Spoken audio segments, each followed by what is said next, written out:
to acquire this information, because the only way it's gotten is through great suffering, through great hardship.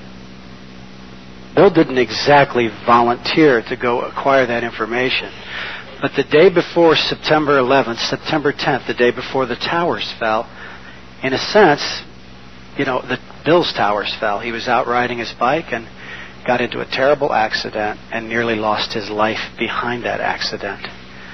And then went through a year of recuperation, and during that time, some extraordinary things happened in his life. And he came to me some time ago and said, I really want to share these things. And so I said, well, brother, no one else can tell us about them except you. So, Brother Bill, would you come and share your heart with us this morning?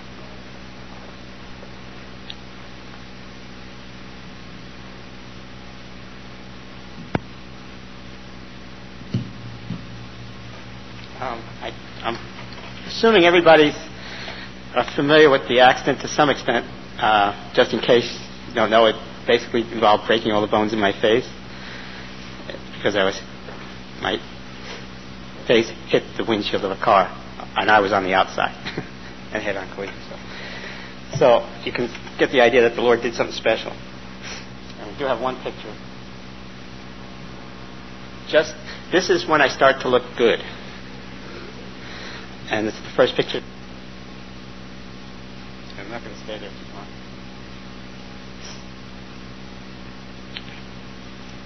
But what you just heard Leland recite was, "My name is Lazarus." I actually wrote that back in January, because my most recent bicycle ride, if you haven't read it, get a copy. We have some here, and there's some in the back. Was written because I didn't know what happened. I woke up, no information, no knowledge, and I basically got a lot of information from Lorraine to say, okay, so where was I? What happened? Who was driving? I didn't know anything. And everybody looked at that and said, well, that's a great testimony. And I'm like, well, that's what happened, but it's not my story. And that's why the story, try not to do that. The story of Lazarus was written because, in fact, that was my story. And I'm going to go through some of it and pick out the words that actually describe what I went through and what the Lord showed me as I was going through it.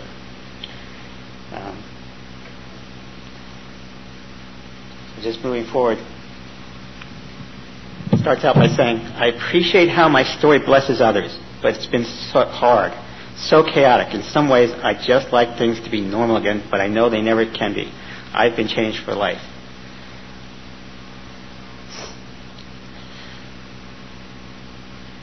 The Lord's hand has really been evident in everything that's gone on. I've had every doctor, every therapist say, you don't know how lucky you are. And I went and clicked through Kessler, and I know. In fact, and there's more things. We keep finding out more things that, well, you should have had this complication, you should have had this problem. And I'm like, no, I didn't have that. I didn't know anything about that.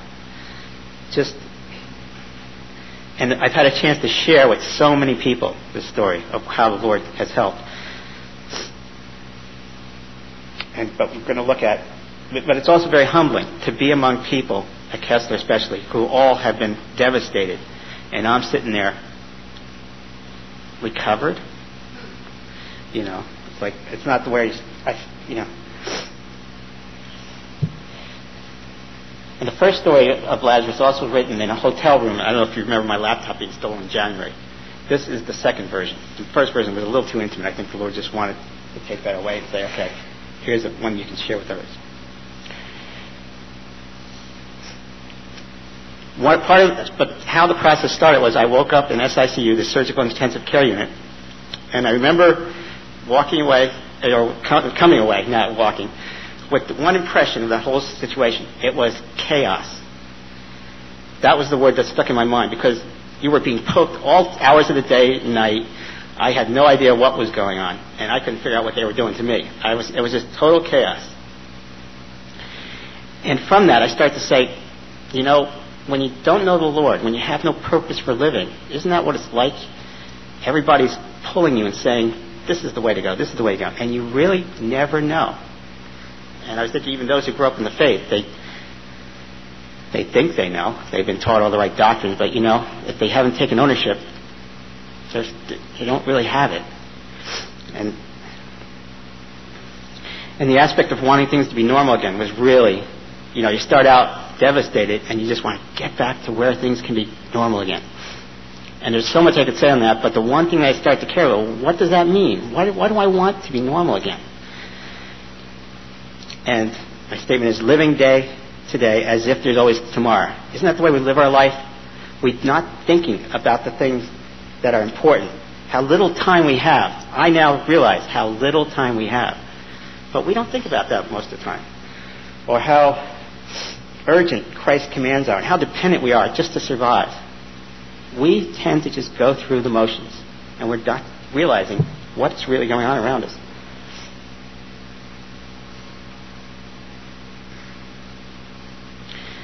Another thing that Lazarus said, I had so much to do, so many people relying on me, and now I was in a place where I could help no one, especially myself. But I had faith that the God of my fathers would sustain me. I had much to do too. Here's a little list. The house, finances, plans for the weekend, work, maintain the children's toys, taking out the garbage, yard work, eating, bathing, exercise, people to call, piano lessons, putting kids to bed, the car. I'm sure we could all make up a list like that. And that's the way our lives are lived. When I woke up in the SICU, and I remember I'd been out of the world for 2 days, because it happened on the 10th, I woke up on the 12th. The World Trade Center was destroyed in the middle while they were doing surgery on my face. In fact, the surgeons, as you're reading my most recent bicycle ride, the surgeons thought it was a joke when they came into University Hospital and they were in the middle of surgery. They say, "Oh, the World Trade Center has been destroyed. We're going on red alert." They thought, "Oh, this must be a drill. It can't be real." Fortunately, they didn't panic and do anything wrong on my face. But I woke up September 12th, and Lorraine's telling me, "You've been in an accident." Now my whole jaw is wired shut. My mouth is wired shut. That's the condition I'm in. I'm hooked up to all sorts of equipment. And she's saying, "You've been in an accident. You're going to have to, recover, whatever." The thoughts that are going through my mind is, "But wait a second. This doesn't fit into our schedule. We've got plans. No, it can't." It's like, but that's where my mind was at, and that's where most of us are thinking. And what I start to realize is we have our lists of things to do, on and on and on, driving us all over the place. And we kind of sit there and say, well, this is what it means to be good. This is what it means to live the Christian life. But is that what God's called us to? Probably most of it not. Another aspect was I was helpless. And this is basic Christian theology. We receive his life by knowing that we're helpless. And the scripture is Ephesians 4:2, 8-9. For by grace you have been saved, through faith, not of yourselves. It is the gift of God, not the result of works, so that no one may boast. We know that part. And then we have the verse that Todd recited. It was for freedom. This is Paul rebuking the foolish Galatians. It was for freedom that Christ set us free. Therefore, keep standing firm and do not be subject to a yoke of slavery. That freedom is something I want to touch on more. Because I was in a state where my body was a mess and I was in constant pain. But I knew, and I mean I knew, he loved me and he was taking care of me in a way that I can't explain.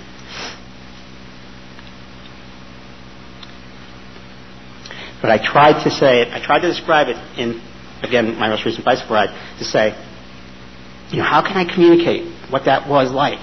I was really free. And these are the words, I'm going to try and go through and say something, but above all else, the Lord has been immeasurably faithful. And I wrote this when I was still in recovery. I still had wires in my jaw. I wasn't there yet. I think I was walking though, but above all else, above everything that happened, all the provisions he's made, all the blessings he's showered on us, all through the accident, he was immeasurably faithful. He was far more than my protector and provider. Now, if you go through my accident, everything that happened, it's incredible how much he protected and provided. But far more, he has been my counselor and God. I couldn't talk to people and find out what was going on. He was the one I could talk to. From the time I came to consciousness in the SICU, I began to experience the freedom of being totally in the Lord's care. During that time, there was nothing I could do to help myself or in any way influence the outcome. I was totally dependent on the Lord, and it was so freeing to be in that place. It's just like, it's great to be in that place. And yet I had total peace, knowing the Lord was in complete control. That period is a special treasure I will remember. I tried to say it, and that's the best that I could do. But running my own life, my way was never the yoke he placed on me, on any of us. And that's kind of going back to Galatians. That's the yoke of slavery that he hasn't called us to. He's called us away from. When I woke, I found everything had changed. I lay there trying to make sense of it all. Now, obviously, everything had changed. You could get the impression from what I said. But try and imagine this. I mean, you can imagine watching a TV show and somebody change the channel in the middle of something dramatic where you lose track of things. And you could say, okay, part of Lazarus' life and my life were missing. Okay, well, just give me the information. I'll catch up and go on from there, right? And it doesn't work that way. Because if you actually had it happen to you, before I had a wife, family, job plans, I had all this going on. Click. I have no idea what's going on. The reality that existed now can be completely replaced and lost forever with no warning at all. That's kind of scary thought, but that is true. Do we all know that? Do we realize? I know that now. And it can be changed overnight and in an instant. Any one of us. I'm standing here speaking to you. Gang, something could happen. We're all gone. You don't even know where the church is. You don't even know. That's what happened to me. I didn't know. I have everything I knew about my life now became irrelevant. I didn't know where my life was. I had no idea. All of it.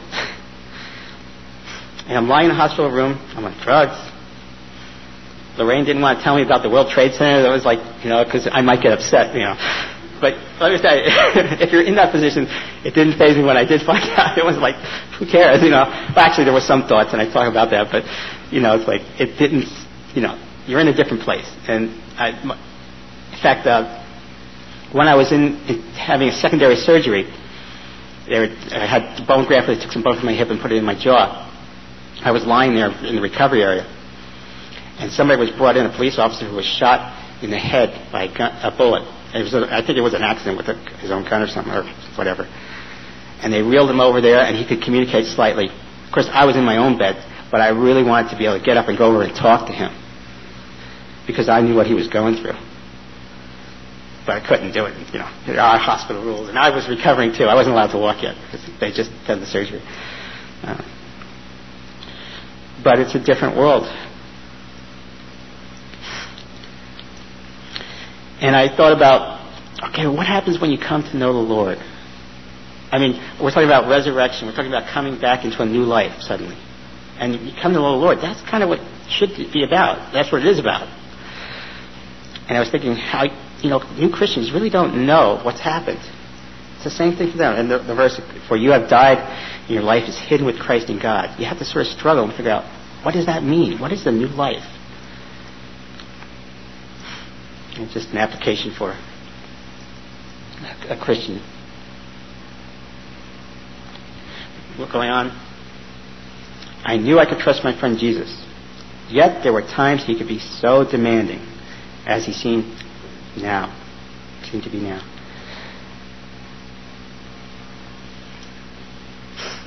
I was thinking how we have no memory of what it's like to be a baby and being so dependent on others to take care of us. You can't really go back and remember what that was like. Well, let me tell you, I think I know what it's like. Because I had no control. Everything was out of my control, and all these people doing things. And I got a real idea of why babies cry when they're born, or when they're newborn, because everything is totally out of control. And it is just, they can't figure out what's real, what's supposed to happen next, and I couldn't. But I had to trust others for everything. I had to trust the Lord for everything. And I started thinking about this verse where Jesus said, you must be converted. He called a child to himself and set him before them and said, truly I say to you, unless you are converted and become like children, you will not enter the kingdom of heaven. And the thought that came to mind is, how unsettling a concept that is, because I don't want to be that trusting. Think about how trusting a child is. I mean, try and put yourself in that place where you're trusting all these adults to tell you what to do, and amazingly they obey a lot of times. Amazingly, But try and put yourself in that place where you're that trusting of all the people in your world to provide everything for you. Are we that trusting of the Lord? But that's what He's called us to. That's what the kingdom is all about.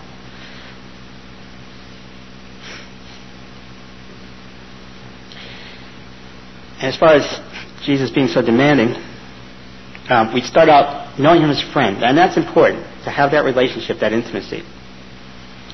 But then He commands us to do certain things, to walk. And those commands are to have us go towards freedom. I had to submit in the hospital, in the Kessler. I mean, some of the stuff was nasty. Very nasty. Lorraine doesn't even want to tell you some of it. I had it in my notes here. I took it down. But every step of the way, there was a lot of stuff. But that's what I had to submit to in order to get free, in order to recover, in order to be healed. And the Lord puts things before us. He gives us commands. And they're stern commands. He says, but what are they for? They're to have us get healed, have us delivered, have us set free. We need to obey those things. And that's how Lord can be really demanding of us. And if we put it in a nutshell, death is what He's called us to. That's the basic discipleship theme, is we die to self and we enter into what He has for us. And that's what He's called us to. So I had a living example of that.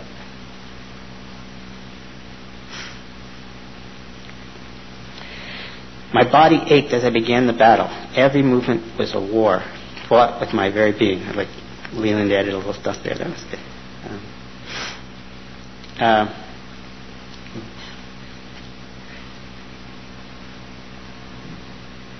Here's where I was. I had fractured ribs. My mouth was wired shut.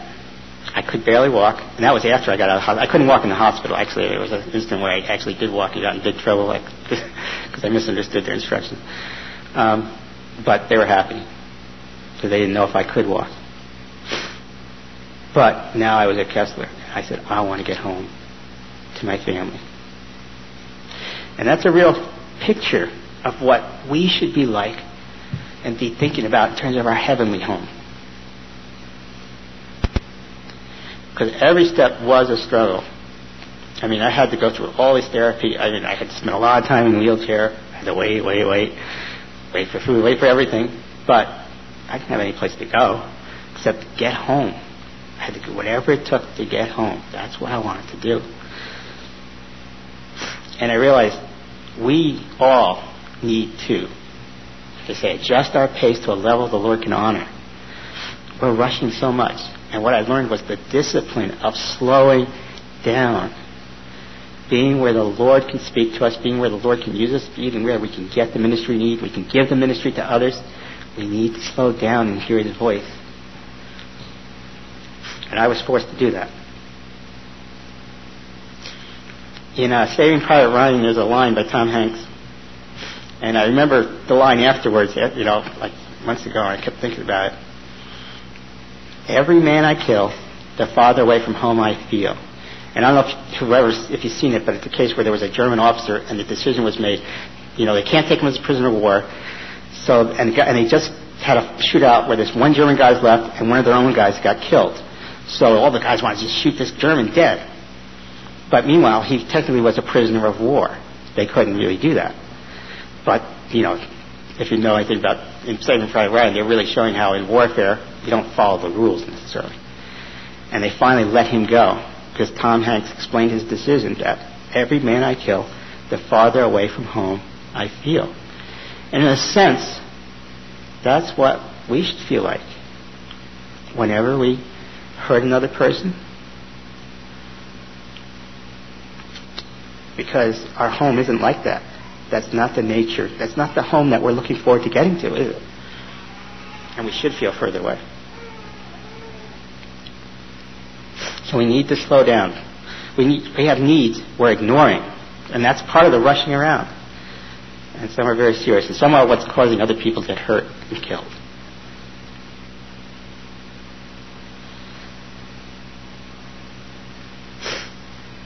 Family and friends began to embrace me as they removed the coverings holding me prisoner. And I've already said something about that. Struggling to go home takes on a whole new meaning.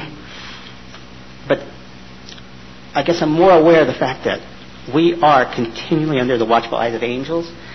And I start thinking about, because when I came home, obviously it was a significant event. I spent 2.5 weeks in hospital in Kessler and whatnot. And of course I wasn't done with the recovery, but at least I could get home. And even the people that I got to see afterwards and say, it's great to see you again, it meant a whole nother thing to me. And I start thinking about what is it going to be like to come to our heavenly home and be welcomed by our brothers and sisters, angelic hosts. We should be thinking about that. It's not that far away. And Paul wrote this, he said, we are of good courage, I say, and prefer rather to be absent from the body and to be at home with the Lord. I know what he meant by that. I tasted that freedom of being totally in the Lord's care. And I actually came away with the thought, I would have rather had died. Not that I would have missed anything here, but I knew it was so much better there. That's the type of freedom I was living in while in.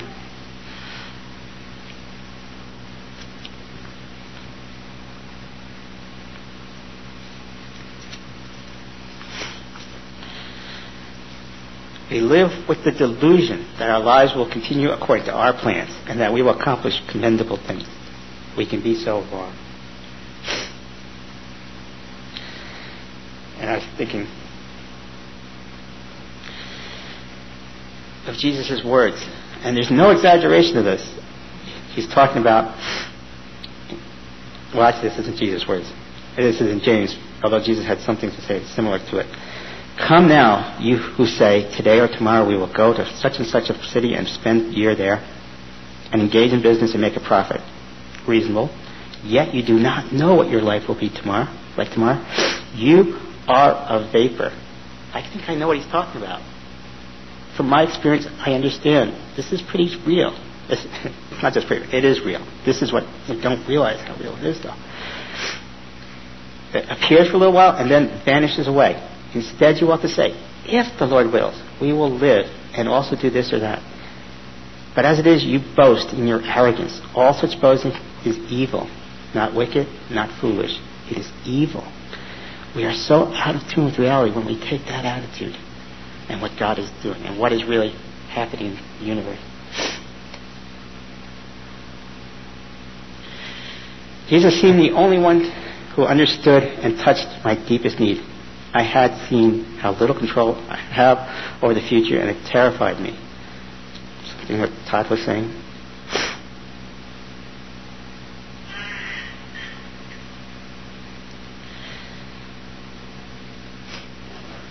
I didn't know the slide was in there, but okay. Oh, yes. Okay.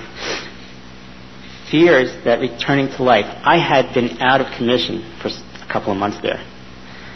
And guess what? You forget a lot of stuff. You don't, and you feel very insecure about everything you have to deal with in life. I had to get back into doing things. I remember taking the car for inspection being a major thing. Doing income tax. I was hit broadside in terms of mentally being able to handle everything and anything. Just because you was pulled out of life for a while. the Lord ministered to me there. Thoughts like, can it happen again? Why shouldn't it? What I saw in Kessler, I heard stories. There were some who, they said, well, we were sitting there one day, normal, and all of a sudden, bang, something goes through a vein artery malfunction, and there's this explosion of blood in the brain. They go into coma for several months. They wake up 2 months later. A lot of people, they were in my class that I was with, people, there were more than one. There were several people that happened to. And, after what I went through this accident, and I'm trying to recover, I'm saying, they had this happen, they had this happen. The whole class is people like that. Very scary. Very eye-opening. And I said, ponder if you can, knowing from experience, you could die tomorrow. That's the way I walked about. That's the way. To some extent, that's still with me, and to some extent, that's healthy. But to some extent, it can be very fearful to be thinking, why not? And Jesus really gave himself to me in that way. And I was thinking how the cross, how complete that sacrifice was. And he just gave us everything.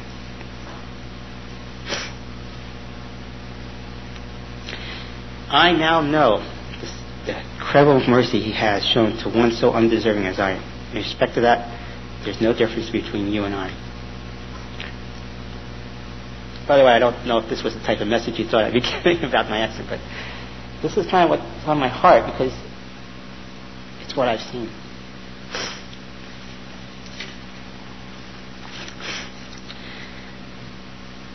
In James, we read this verse, Elijah was a man with a nature like ours. I'm sure we all thought about that. Yeah, okay. And we thought about all these prophets. Okay, somehow, there's a big gap between us and them, right?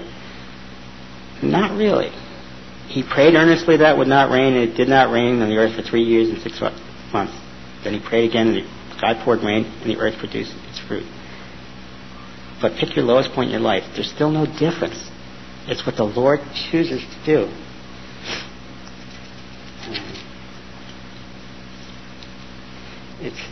He can use any of us in any way. King David, one of the aspects of his life was, before I read all the Psalms and he was a mighty warrior and all this stuff, but the type of injury I suffered, that was almost routine in all his life. The type of combats, the type of killing back and forth. And I start to look and realize he's coming from a different angle when he talks about praising the Lord and worshiping and appreciating what the Lord did. He describes how God delivered him. He wasn't simply thankful. He was more amazed. And that's what's so amazing. I am amazed at what he did in my life. It was beyond his comprehension as to why God would choose to save him over and over again. On the exception in my case too. He knew how undeserving he was and how extraordinary his ongoing deliverance had been. Read the Psalms from that viewpoint, from that context. He was amazed. I'm not going to go through all the details, but my recovery required people with unique skills all along the way. Some of the top surgeons in the area, in the region. Highly specialized equipment. I was thinking how in another country, in fact, I had thought about this long before. I visited some friends of mine from Guyana. And before I even visited, like months before, I was thinking how in another country, no, I don't know what they would have done. If I was just dead, left to die, or who knows what it looked like if they were able to keep me alive. And the first thing when I went over their house, they looked at me and I was just saying something, and they said, in another country, you wouldn't. They said it. I didn't even say it. They just pointed out the obvious to me. And then those treated with the type of injury I had. There was one case where the surgeon who put my face together, somebody around the same time had a similar injury where he had to put their face together. And we asked, well, how's he doing? He said, well, he didn't turn out as well neurologically. My brain should not be functioning anywhere near what it's functioning. that is normal for somebody with my type of injury. I passed through intensive care, and there were so many complications that should have happened. Physical therapy, it's been extraordinary. That's what it boils down to. And there's stuff that I've seen that I can't even convey all of it. Lorraine and I have seen. But the point is, I'm standing here not by my choice, but by His.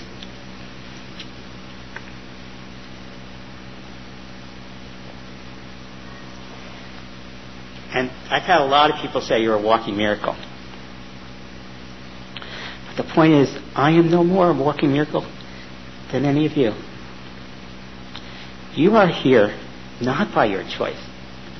Realize how dependent your life is on Him. You are here by His choice. And we all are walking miracles. And we are in the midst of people who are dying. And we are the only ones that have the life to give them. I was thinking, what would have happened if, I have my accident, and they stand around and say, well, we don't want to impose on him. We don't want to offend him. We don't want to help him, because he might not like that. But that's what we do with the Christian message. That's what we do to all the people who are dying around us.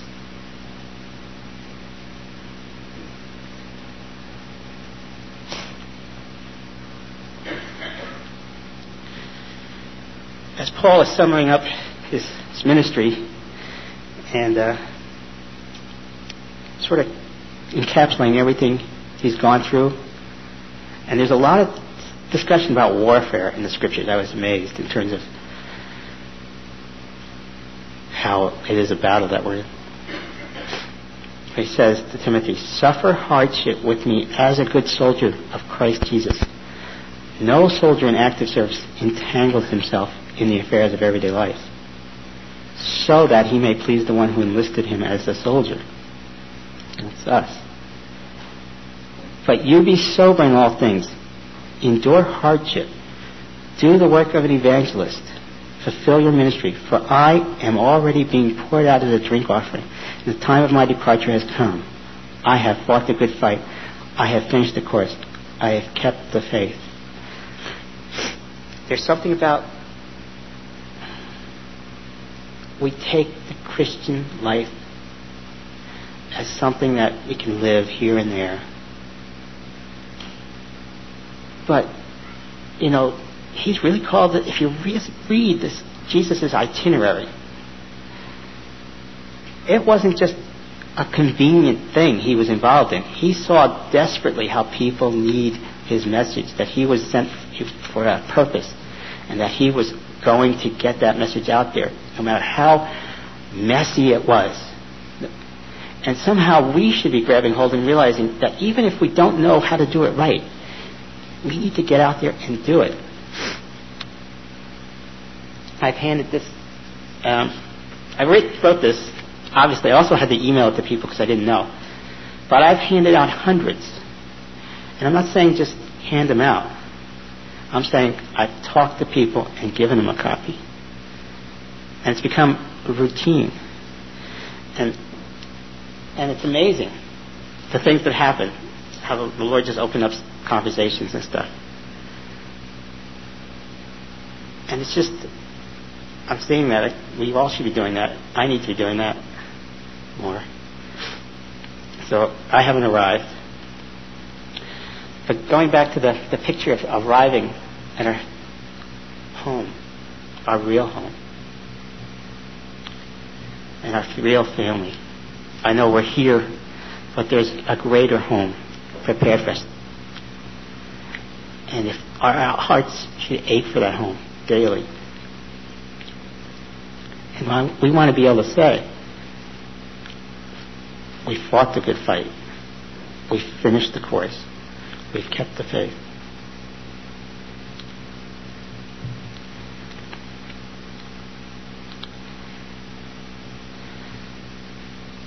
I don't really have much more to say, but That's what the Lord took me through, showed me, and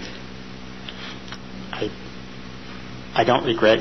And in fact, I had parts in here about Romans 8:28. All things work together for good. I know all things work together for good. And we knew that early on in the experience, and we still know it day by day. And I am thankful. We are thankful. Not just for having been restored, but actually for being found worthy to be taken through the experience, to be further conformed to the image of Christ.